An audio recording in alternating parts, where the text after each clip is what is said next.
അപ്പൊ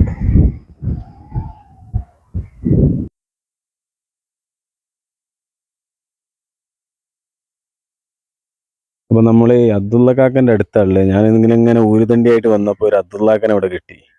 അപ്പോൾ മൂപ്പര് ഒരു നാച്ചുറൽ ആയിട്ടുള്ള കൃഷിയാണ്. ചീരയാണ് ഇത് മുഴുവൻ കാണുന്നത്. നമ്മളെ ഓടുമലൊക്കെ 20 രൂപന്റെ ഒരു കെട്ട് കാണുന്ന ചീരയാണ്. ഹായ് അബ്ദുള്ളാക്ക. ഹായ്. ഇതിപ്പോ എങ്ങനെയാണ് നിങ്ങൾ കൃഷി എന്തൊക്കെയാണ് ഇതിനകത്ത് ചെയ്യുന്നത്? വളം എന്തൊക്കെയാണ് ചെയ്യുന്നത്? ഇത് നമ്മൾ ജൈവവളമായിട്ടാണ് കോഴിവളം, ആട്ടിൻകാഷ്ടം, വളപ്പൊടി, പിന്നെ കെമിക്കലൊന്നും കൂടുതൽ ഉപയോഗിക്കുന്നില്ല. പിന്നെ ജൈവ കീടനാശിനിയാണ്. അത് കൂടുതലും അങ്ങനെ ഉപയോഗിക്കൂല, അത്യാവശ്യം ഉണ്ടെങ്കിൽ മാത്രമേ ഉപയോഗിക്കുള്ളൂ. ഇതിനകത്ത് വിഷമൊന്നും ഇല്ലാത്തൊരു സാധനമാണ്. അതിലൊക്കെ അങ്ങനെ നടന്നു പോകണ്ടില്ല. അതൊക്കെ വമ്പം കൃഷിയാണ്.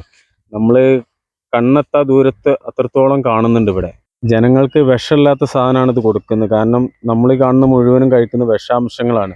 ഇതിലൊന്നുമില്ല. കണ്ടോ, നാച്ചുറൽ പച്ചപ്പ് നല്ല ചീരയാണ് കാണുന്നത്. ഇത് കണ്ടോ, ചീര വിളവെടുത്ത ആണ്, കംപ്ലീറ്റ് വിളവെടുത്ത് അടുത്ത് തളുത്ത് വരുന്നതാ.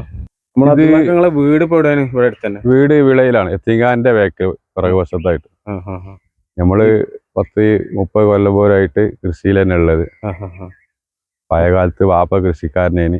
അതിന് ശേഷം തലമുറ ഇങ്ങനെ മുന്നോട്ട് ഇങ്ങനെ പോയിക്കൊണ്ടിരിക്കുകയാണ് അല്ലേ? ഇത് വ്ളാത്താങ്കര എന്ന് പറഞ്ഞ ചീരയാണ്. ഇത് ഭയങ്കര വില പിടിപ്പുള്ള വിത്തുകളാണ്. 100 ഗ്രാമിന് 350 റുപ്യ വില വരുന്നത്. 100 ഗ്രാമിന് ചീരന്റെ വിത്തിന്. അപ്പൊ നമ്മളത് കൃഷി ചെയ്തിട്ടാണ് ഇപ്പൊ പരീക്ഷിച്ചുകൊണ്ടിരിക്കുന്നത്.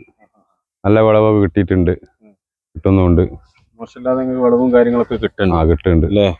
ഇത് നമ്മൾ ജനങ്ങളിലേക്കടെ എത്തിക്കുകയാണ്. ഞാനിങ്ങനെ യാദൃശ്യമായിട്ട് ഇങ്ങനെ പോകുന്ന പോക്കിലാണ് നമ്മളെ കാക്കനെ കണ്ടത്. അപ്പൊ നിങ്ങൾക്ക് ആർക്കെങ്കിലും ആവശ്യമുണ്ടെങ്കിൽ ഞാൻ കാക്കന്റെ നമ്പർ ഇതിലേക്ക് ആഡ് ചെയ്യുന്നുണ്ട്. അപ്പം കാക്ക നിങ്ങൾക്ക് വേണമെങ്കിൽ ഇവിടെ വന്നു കഴിഞ്ഞാൽ ഞങ്ങൾക്ക് ഇങ്ങനെ തന്നെ പറിച്ചു തരും. അത് കെട്ടി നിങ്ങൾക്ക് എത്രക്കാ വേണ്ടത് അതുപോലെ അങ്ങ് പറിച്ചു തരും. ഇത് മുഴുവനും മൂപ്പര കൃഷികളാണ് കാണുന്ന മുഴുവനും. ഓക്കെ. കപ്പ കൃഷി ഉണ്ടല്ലേ? കപ്പ ഉണ്ട്. കപ്പ അത് സാധാ കപ്പയാണോ? അത് സാധാ കപ്പ. ഇതിന്റെ ഇടയിൽ ചീര ഉണ്ടായിരുന്നു. ഇതില് അരുൺ എന്നാണ് ചീര ഉണ്ടായിരുന്നു. അരുൺ അതൊക്കെ ഇപ്പൊ കഴിഞ്ഞതാ. അത് കഴിഞ്ഞ ഇടവളായിട്ട് ചെയ്തതിന്.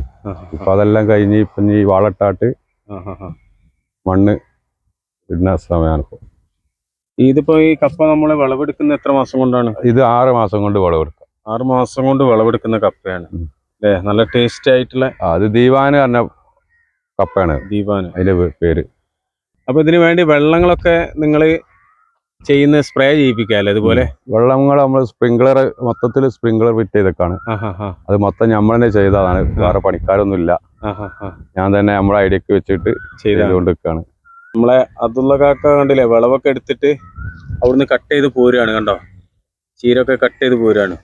ഇതിപ്പോ നിങ്ങൾ എന്താ ചെയ്യുന്നത്? എന്താ ചെയ്യാൻ പോകുന്നത്? ഇത് കടയിൽ കൊണ്ടുകൊടുക്കാം. കടയിൽ കൊടുക്കുക. ഇവിടെ അടുത്തുള്ള കട. ഒരു കെട്ടിന് ഇപ്പൊ എത്ര വരുന്നത്? ഒരു കെട്ടിന് 20 റുപ്യ, ചോപ്പ് 30 റുപ്യ. 20 റുപ്യ പച്ചക്ക്, ചോപ്പിന് 30 റുപ്യ അല്ലേ? ഇവിടെ എല്ലാ ബൈക്ക് പോണ എല്ലാരും വാങ്ങി പോകല്. ബൈക്ക് പോണ എല്ലാരും വാങ്ങി പോകും. ഒരുപാട് ആൾ വാങ്ങിയതാ. ഒരുപാട് ആൾക്കാർ ഇത് വാങ്ങി പോകുന്നുണ്ട്. കണ്ടില്ല? നിങ്ങൾക്ക് ആവശ്യമുണ്ടെങ്കിൽ കാക്കന്റെ നമ്പർ ഞാൻ ഇതിന്റെ മുകളിലേക്ക് ആഡ് ചെയ്യുന്നുണ്ട്. Okay, thank you.